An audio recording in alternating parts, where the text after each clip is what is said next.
Justru mempersoalkan status hukum atau legal standing Menteri ESDM Sudirman Said dibanding dengan isi laporannya soal dugaan pelanggaran etik yang dilakukan Setia Novanto sama persis dengan pendapat politisi Gerindra yang juga Wakil Ketua DPR Fadlizon saat berdialog di program Mata Najwa pada Rabu pekan lalu. Pernyataan ini bisa jadi menunjukkan adanya benang merah antara sikap Koalisi Merah Putih dengan pernyataan yang dikeluarkan MKD terkait skandal makelar yang menyeret Ketua DPR Setia Novanto. Sudirman Said sebagai Menteri ESDM mempunyai legal standing. Ini saya bacakan dulu, ini terserah MKD. Saya tidak mau ini, cuman saya membacakan bab 4 perkara pengaduan, pasal 5. Pengaduan kepada MKD dapat disampaikan oleh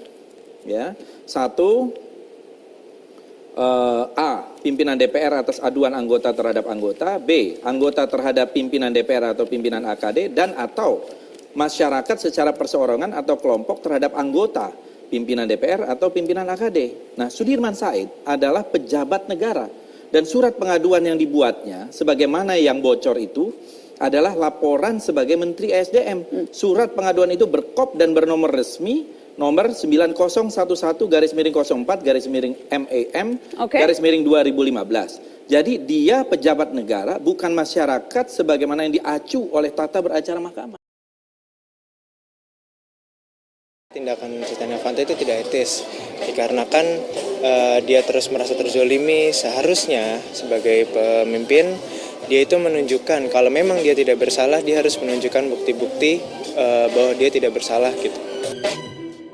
Kalau dia tidak bersalah, dia harus membuktikan untuk benar-benar yang dia itu tidak bersalah, jangan cuma dari omongan-omongan doang yang yang hanya untuk dilontarkan ke masyarakat.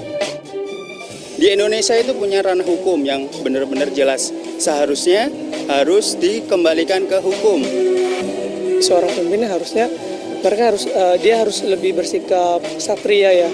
Kalau memang pun dia nggak bersalah, harusnya dia dengan legowo, oke lah kita harus diproses secara hukum dulu, baru hukum nanti akan membuktikan dia bersalah atau tidaknya. Penyalahgunaan wewenang yang melibatkan Ketua DPR Setia Novanto dinilai menciderai hati nurani rakyat. Publik mendesak agar Mahkamah Kehormatan Dewan segera mengusut tuntas laporan dugaan pelanggaran etik ini. Bagaimana tanggapan tokoh masyarakat terhadap kasus dugaan pencatutan nama Presiden dan Wakil Presiden? Sudah bergabung bersama kami Syafi'i Ma'arif yang bergabung langsung dari Yogyakarta. Selamat malam Buya, Assalamualaikum warahmatullahi wabarakatuh. Bagaimana Anda melihat seorang ketua DPR yang diduga meminta saham Freeport dengan mencatut nama presiden, tapi akhirnya menyerang balik si pelapor dengan melaporkannya ke polisi? Saya sudah bertemu dengan Menteri Sudirman Said. Saya tanya, ini memang benar apa tidak ini? Kuat dah ini data ini? Menurut dia benar dan kuat. Kalau sudah benar, kalau tidak usah berkelit lagi, cari ke substansinya. Jangan bicara yang apa legal standing. Kalau itu terjadi, itu kan mencederai martabat DPR dong. Mari kita jujur kepada bangsa ini ya. Bangsa udah lelah dengan kelakuan politisi ini. Dan kita tahu betul bahwa republik ini, coba Anda lihat sekarang, utang kita sudah rupa ya. Kedaulatan kita dirampok orang, masa begini juga? Tahu malulah sedikit ya, kalau Anda ini memang mencintai bangsa ini, mencintai negara ini. Kalau tidak, lakukan apa saja. Buya, ini kalau kita lihat dorongan masyarakat, baik itu yang membuat petisi online, kemudian juga dari masyarakat NTT yang merupakan daerah pemilihan dari Setia Novanto sendiri, meminta begitu untuk mundur dari Ketua DPR terkait kasus ini. Dan ini tidak pertama kalinya pernah berperkara begitu ya kalau kita lihat di MKD. Nah, kalau menurut Buya tadi berbicara soal etika seorang politisi begitu, sebaiknya dari Ketua DPR ini, dari Setia Novanto, apa yang sebaiknya dilakukan? Saya tentu tidak bisa ya, semua orang-orang itu macam-macam. Tapi kalau kultur Jepang ini sudah harakiri ini. Kalau itu terbukti betul ya, masa muka taruh di mana dong? Ini dia ketua DPR dipilih rakyat, dan sorotan rakyat kepada DPR kan sudah lama sangat kritikal. Karena DPR itu seperti tidak, rakyat merasa tidak terwakili oleh DPR itu. Terjadi ini lagi. Bagaimana? Kita jujurlah kepada bangsa ini. Jangan macam-macam juga lagi lah. Jangan berkelit ke sini, berkelit ke sana. No, tidak baik begitu itu. Kecuali ini fitnah ya. Kecuali ini kalau ini tidak benar, baru kalau ini benar gimana? Apalagi mencatut nama presiden, wakil presiden. Ini kalau presiden dan wakil presiden tidak tersinggung, saya pikir itu tidak benar. Kalau saya tersinggung sangat itu kalau saya.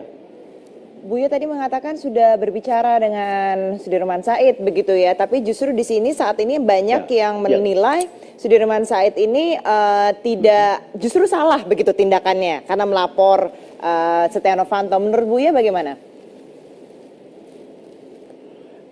Iya, dia kan seorang menteri ya, dia kan lebih setia kepada bangsa dan negara. Ya. Jadi kalau dia melihat sesuatu itu karena merugikan negara, merusak nama presiden wakil presiden, dia dengan inisiatif sendiri ya pantas dong. Dia harus melakukan itu. Kalau tidak dia salah dong. Kalau dia seorang patriot, dia seorang nasionalis, dia harus lakukan itu. Baik. Dan kalau kita lihat ini Buya ya, justru malah seperti tidak kompak begitu untuk menanggapi tindakan dari Sudirman Said sendiri, bahkan dari sesama koleganya di kabinet begitu. Kalau Buya sendiri melihatnya seperti apa ini Buya? Ya, kalau yang kita pakai itu bahasa kepentingan pragmatis gitu ya, memang tidak bisa kompak. Tapi kalau kita bicara hati nurani dan kesetiaan kepada bangsa dan negara, kita pasti kompak dong. Tapi kalau hitung-hitungan transaksinya itu tidak akan pernah kompak ya. Itu kan dengan kekuasaan, dengan harta, dengan uang, itu kan seperti orang minum air laut ya. Semakin diminum makin haus itu. Ini yang persoalan kita, persoalan kultur yang sangat mendasar ini. Oke, pakailah hati nurani, saudara. Saya berharap teman-teman ini yang sedang main di panggung politik, pakailah hati nurani, jangan dicederai hati nurani itu. Baik Buya, kita akan sambung lagi di segmen berikutnya. Kita